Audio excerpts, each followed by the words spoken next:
You know what they say about birthdays after 30?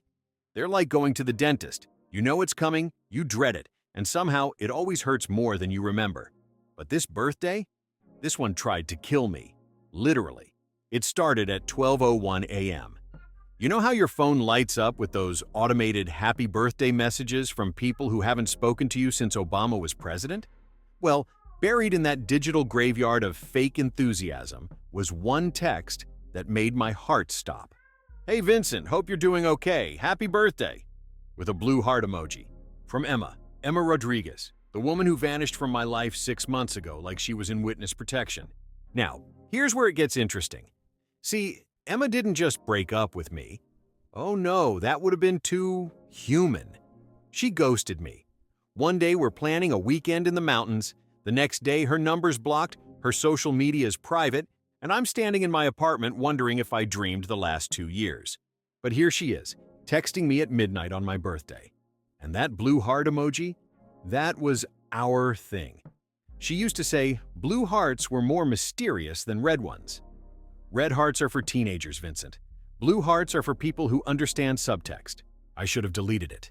I should have blocked the number. I should have done a lot of things. Instead, I spent 3 hours crafting the perfect response that I never sent. By morning, I'd convinced myself it was a sign. Maybe she realized she'd made a mistake. Maybe she missed me. Maybe the universe was giving us a second chance wrapped in a birthday bow. The universe has a sick sense of humor. I decided to do some light stalking. Research. Her Instagram was still private, but I remembered she had this weird habit of getting tagged in her friends' photos without realizing it. Public accounts, public tags.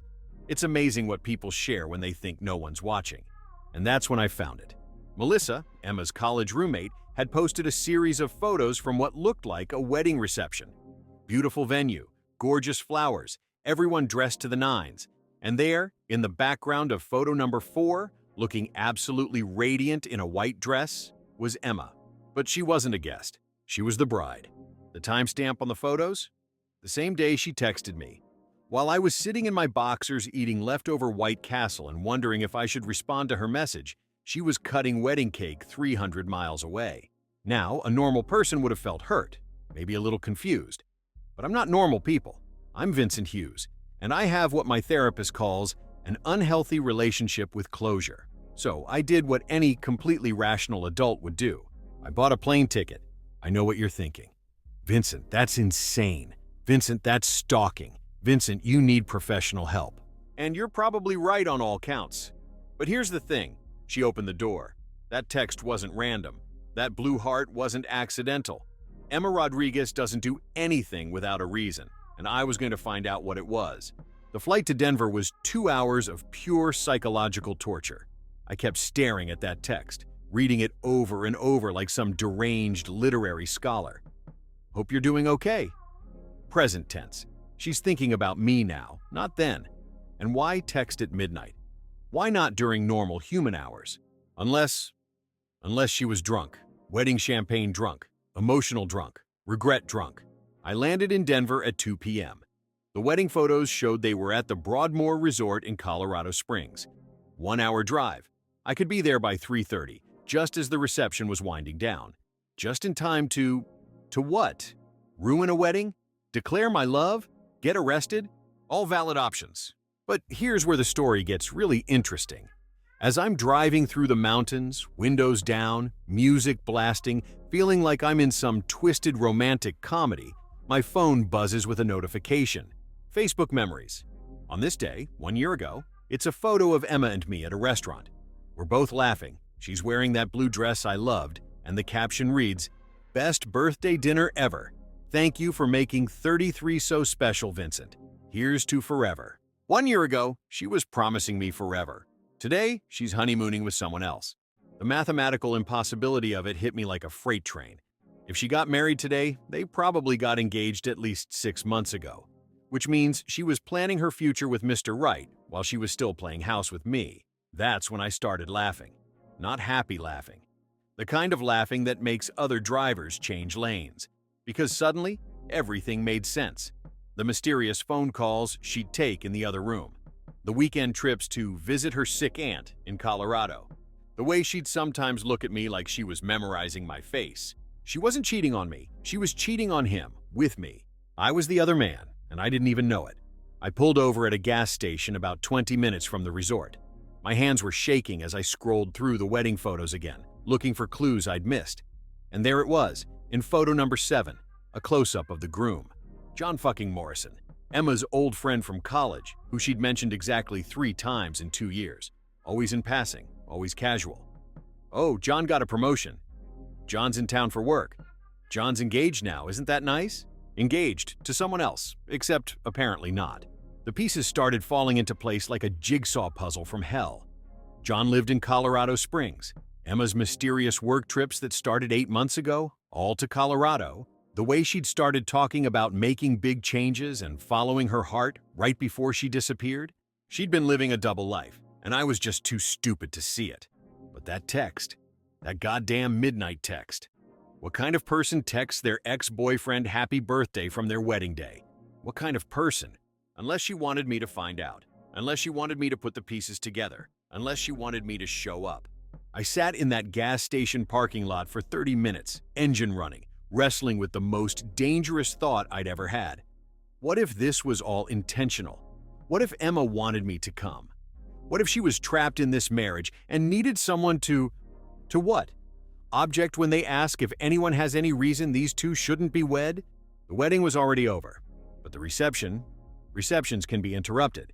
I drove to the Broadmoor like a man possessed, parked in the visitor lot, walked right up to the front desk like I belonged there. Excuse me, I'm looking for the Morrison Rodriguez reception.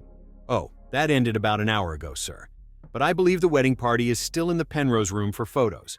The Penrose room, 3rd floor, East Wing. I took the elevator up, my heart hammering against my ribs like it was trying to escape. The doors opened and I could hear laughter echoing down the hallway. Happy laughter, celebration laughter. The sound of people who had no idea their perfect day was about to get very, very complicated. I turned the corner and saw them through the glass doors. About 20 people in wedding attire, champagne glasses raised, posing for what looked like the final group photo. And there she was, Emma, my Emma, radiant and beautiful and married to someone who wasn't me. But something was wrong with the picture. She wasn't laughing with the rest of them. She was staring out the window, that same distant look she used to get when she was thinking about something she couldn't tell me. That's when I noticed her phone in her hand. Our text conversation was open on the screen. She'd been reading our messages during her own wedding reception. I should have left. I should have walked away and let her live her new life. But I didn't become a CPA by making sensible decisions under pressure. I knocked on the glass door. Emma looked up. Our eyes met through the glass. And for one impossible moment, the entire room went silent. She didn't look surprised. She didn't look happy. She didn't look scared. She looked relieved. She walked over and opened the door. The rest of the wedding party was still posing, oblivious to the drama unfolding 3 feet away. "Vincent," she said quietly, "you came. You knew I would. I hoped you would. Why?" She looked back at her new husband, who was adjusting his bow tie and making everyone laugh. He looked like a good guy, the kind of guy who probably sent her flowers on random Tuesdays and remembered her coffee order and never made her wonder where she stood. "Because," she said, turning back to me, "I needed to see your face when I told you the truth." "Which is?" "I've been thinking about you every day for 6 months. I married John because he's safe and kind and he loves me. But I love you. I've always loved you. And now it's too late." The photographer called for one more shot. John waved Emma over, that big smile still on his face, completely unaware that his new wife had just confessed her love to another man at their wedding reception. "Emma," John called out, "come on, sweetheart. One more with your favorite people." She looked at me one last time. "I'm sorry, Vincent, for everything. But I can't keep living in limbo. I can't keep wondering what if. I chose him. I have to live with that choice." And then she walked back to her husband, took her place next to him, and smiled for the camera. I stood there for maybe 10 more seconds, watching the woman I loved pose for pictures with the man she married.